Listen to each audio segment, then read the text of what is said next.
Syederalun Wakil Menteri Komunikasi dan Informasi, Nezar Patria pulang ke Aceh untuk menghadiri sejumlah kegiatan kunjungan kerjanya sejak Rabu 25 Oktober 2023 hari ini hingga besok. Nezar tiba di Bandara Sultan Iskandar Muda Blang Bintang sekira pukul 10.40 waktu Indonesia Barat dan disambut oleh Sekda Aceh Bustami Hamzah dan sejumlah pejabat pemerintah lainnya. Dari Bandara Sultan Iskandar Muda, Nezar Patria bersama Sekda Aceh Bustami Hamzah langsung berkunjung ke kantor harian Serambi Indonesia.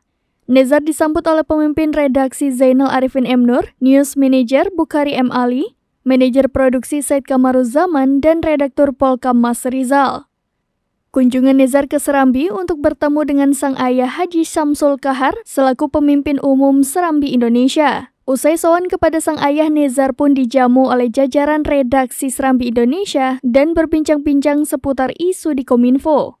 Dalam kesempatan itu, Nezar mengaku sangat senang bisa pulang ke Aceh dan berkunjung ke Serambi. Ia mengaku Serambi Indonesia sangat memorial bagi dirinya, mengingat sang ayah Haji Syamsul Kahar adalah pendirinya. Dalam pertemuan singkat dengan jajaran redaksi itu, Nezar menyampaikan beberapa hal, salah satunya tentang publisher rights atau hak penerbit yang kini sedang digodok pemerintah. Ia mengatakan wacana itu awalnya disampaikan oleh pertemuan Presiden Joko Widodo dengan PWI jelang HPN beberapa waktu lalu. Saat ini Kemenkominfo, kata Nezar, akan terus melakukan kajian-kajian di mana katanya banyak pihak yang meminta agar regulasi tentang publisher rights itu segera diterbitkan. Dari Banda Aceh, Henry, serambinews.com.